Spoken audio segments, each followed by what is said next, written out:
போலீஸ்காரனை வந்து ஒரு திமுக காரன் அடிக்க போகிறான். இந்த வீடியோவை பாருங்கள். அதெல்லாம் இப்ப கேட்கல, உன்னை கேட்கறது நேரடி கேள்வி. பர்மிஷன் கொடுத்துருக்க எங்களை உள்ள போய் சொல்லிட்டு அவங்களை யார் நீ கேட்கற? நீ ஒரு மயிரும் கிடையாது.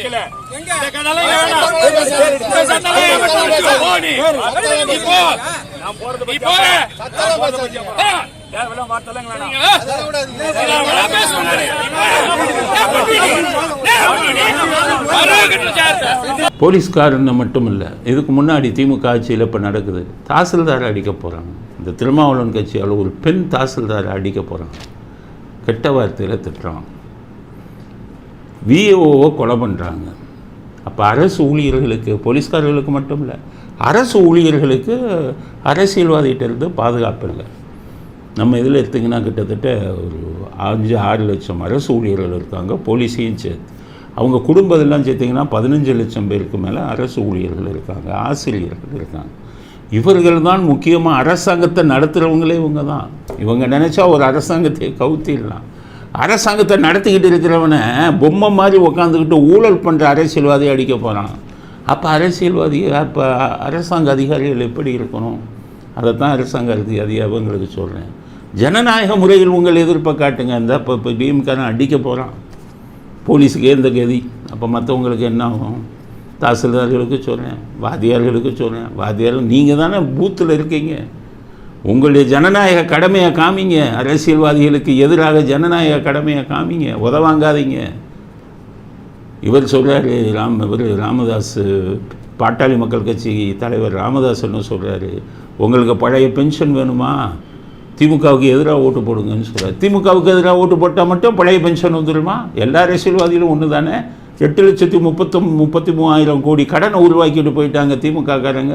மற்ற அரசியல்வாதிகள் மட்டும் எப்படி கொடுப்பாங்க? அதனால் உங்களுடைய எதிர்ப்பை ஜனநாயக முறையில் காட்டுங்க.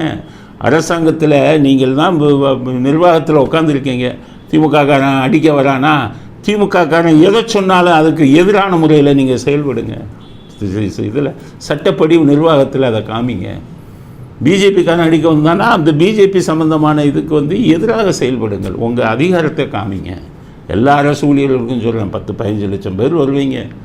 இவங்களெல்லாம் சேர்த்து குடும்ப உறுப்பினர்கள் எல்லாருமே சொல்கிறேன், உங்களுடைய அதிகாரத்தை காமிங்க. நீங்கள் தான் அதிகாரம் மிக்கவர்கள். அரசியல்வாதி பொம்மை 5 வருஷம் வருவான், ஓடிடுவான் திரும்பி. படிக்காதவன், நாகரிகம் இல்லாதவன், இது கட்ட பஞ்சாயத்து பண்ணுறவன், இவன்லாம் நம்ம உங்களுக்கு தலைவனாவன் 5 வருஷத்தில் போயிடுவான் இவர்களெல்லாம். அதனால் இன்னமே அடிக்க வரவனெல்லாம் நோட் பண்ணுங்கிறேன். காவல்துறை என்ன பண்ணுறீங்க? நோட் பண்ணுங்கள் யார் யார் அடிக்க வரான்னு. திமுககாரன் பண்ணாத அட்டூழியமாக 71லேருந்து 76லேருந்து எமர்ஜென்சி வரும்போது போலீஸ்காரன் காமிச்சானில் புத்தியை யார் யார் அத்துமீறல் பண்ணாங்க? டிஎஸ்பியை போய் சிகரெட் வாங்கிட்டு வாடான்னு யார் சொன்னால்? டிஎஸ்பியை கன்னத்தில் யார் அரைஞ்சா? 76ல் போட்டாங்கல்ல அடி. அதே மாதிரி எல்லாத்தையும் கவனிங்க, எல்லாரையும் கவனிங்க. தப்பு செய்பவர்களை, அரசியல்வாதிகளுக்கு உங்களுக்குன்னு இருக்கக்கூடிய அதிகாரம் வரும்போது நீங்கள் காமிக்கலாம். அதனால் இந்த அரசியல்வாதிகளை நீங்கள் வந்து இது அரசு ஊழியர்கள்லாம் என்ன பண்ணுறீங்க? தபால் ஓட்டு என்னன்னா திமுக முன்னணி. எதுக்கு அந்த திமுக உங்களுக்கு தான் அடிக்க வரானே? இந்த வீடியோ பார்த்தீங்களா? உதைக்க வரானே, பிஜேபிக்காரனும் உதைக்க வரானே. அது எடப்பாடி வாயை மூடிக்கிட்டு இருக்காரு. ஒரு கண்டனம் தெரிவிக்க வேணாமா? எப்படி நீ அரசு ஊழியனே அடிக்கலாம், எப்படி காவல்துறை அடிக்கலாம்னு ஒரு அறிக்கை விட சொல்லுங்கள். அதனால சொல்கிறேன், இந்த இதில் தபால் ஓட்டுகளை எண்ணும்போது அரசியல்வாதிகளுக்கு எதிராக ஓட்டு விழுந்திருக்கு, அத்தனை பேர் நோட்டாவுக்கு போட்டுருக்காங்கங்கிற ஒரு இது வந்ததுன்னா அவ்வளவு அரசியல்வாதியும் வாழை சுருட்டிட்டு ஒழுங்காக இருப்பான். எல்லா அரசு ஊழியர்களுக்கும் சொல்கிறேன், நானும் அரசு ஊழியராக இருந்தவன், நானும் காவல்துறையிலே இருந்தவன். ரெவன்யூ டிபார்ட்மெண்ட் இவங்கெல்லாம் தாசில்தார்லேருந்து இவங்க வாத்தியார்லேருந்து எப்படி எலெக்ஷன் டியூட்டி பார்ப்பாங்க அப்படிங்கிறது தெரியும். என்னென்ன கஷ்டத்தை அனுபவிக்கிறாங்க. அத்தனை பேரும் இப்படி அடி வாங்கி கொண்டிருக்காதீர்கள்.